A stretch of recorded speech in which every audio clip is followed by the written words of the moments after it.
سرکاری مکان جو ہے وہ کرائے پہ دیتے ہیں، اس کا ایک آدھ کمرہ مطلب کو کرائے پہ دے دیتے ہیں، حالانکہ وہ سرکاری رول کے حساب سے وہ کرائے پہ دینا ٹھیک نہیں ہے گورنمنٹ کے رول کے حساب سے، لیکن وہ کرائے پہ دے کے مطلب کہ اس کا ناجائز فائدہ اٹھاتے ہیں، پھر اس کی مطلب کہ وہ کرایہ بھی زیادہ لیتے ہیں، پھر اپنے جو کرایہ دار کو تنگ بھی کرتے ہیں۔ اس حوالے سے ان کی آمدن جائز ہے یا کہ ناجائز، اور پھر وہ جو کرایہ پہ رہ ہوتا ہے اس کا اس حوالے سے کیا شرعی حکم ہے؟ برائے کرم یہ ارشاد فرما دیں۔ ظاہر بات ہے وہ چیز انہیں کرائے پہ تو ملی نہیں ہے،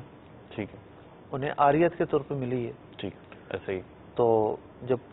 ان کو پابند کیا گیا ہے کہ آپ کرائے پہ نہیں دے سکتے،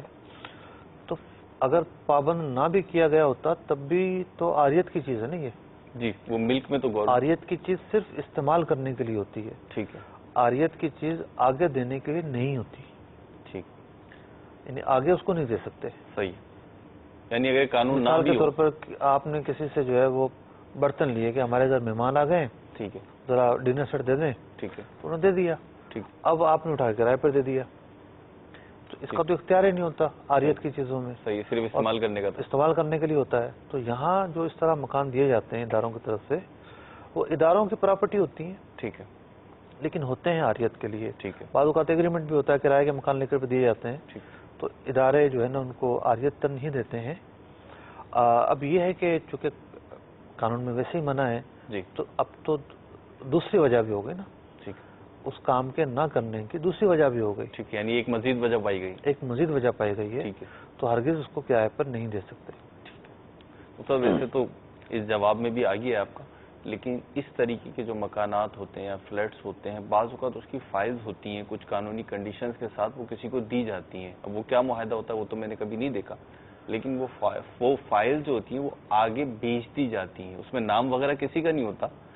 بس یہ ہے کہ جیسے میں رہ رہا ہوں، اب گورنمنٹ نے مجھے دی ہیں، یا جو پرائیویٹ سیکٹر بھی ہے تو اس نے مجھے دی ہیں رہنے کے لیے، تو اب مجھے یہاں رہنا نہیں ہے، فائل جو ہے وہ میں آگے کسی کو دے دیتا ہوں، شو یہ ہو رہا ہے اس ادارے میں کہ میں رہ رہا ہوں۔ میں جس ایریا میں رہتا ہوں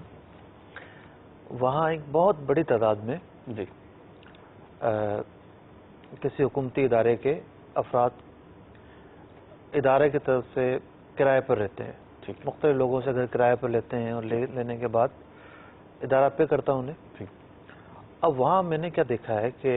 لوگ کیا کرتے ہیں، مثال کے طور پر 20,000 روپے کرائے پر گھر ہائر کروایا، ٹھیک، اور مارکیٹ چل رہی ہے 12,000 15,000، یعنی ایک عام آدمی آ کر رہے گا تو 12,000 15,000 روپے کرایہ دے گا، ٹھیک ہے، لیکن بس سالانہ طور پر یہ بڑھتا رہتا ہے، تو اب وہ اداروں کے اندر رول ہے کہ جی اتنا فیصد ہر سال بڑھانا ہے، تو وہ فیصد بڑھ گیا، مارکیٹ نیچے ہے، ٹھیک ہے، تو اس لیے ان کو ایک فیسلٹی ہوتی ہے، ٹھیک ہے آپ 20,000 تک کا گھر لے لیں۔ ٹھیک ہے، اب وہ گھر والے سے معاہدہ کرتے ہیں ٹھیک، کہ دیکھیں آپ کو ہم 12 کے بجائے 14 دے دیں گے، ٹھیک ہے، لیکن جو اوپر کے 6,000 روپے ہیں یہ آپ ہمیں دو گے۔ ٹھیک، تو ادارے سے لیں گے 20,000، اس کو دیں گے 14,000، ٹھیک، اور جیب میں رکھیں گے 6,000۔ ٹھیک، تو یہ جو وہ رکھ رہے ہیں جیب میں، یہ مال حرام ہے، اللہ اکبر کبیر، خالصتاً مال حرام ہے، خیانت کا پیسہ ہے، یہ دھوکے کا پیسہ ہے۔ انہیں فیسلٹی دی گئی تھی کہ آپ گھر کرائے پہ لے لیں، ٹھیک ہے، اب جتنے کا وہ گھر کرائے پہ ملا اتنے پیسے آپ ادارے سے وصول کریں، آپ ایگریمنٹ اتنے ہی پیسوں کا بنائیں، فیک ایگریمنٹ بناتے ہیں، 14,000 روپے کرایہ ہے، 20,000 کا ایگریمنٹ بنائیں گے، بقیہ پیسے ملی بھگت سے جیب میں رکھ لیں گے،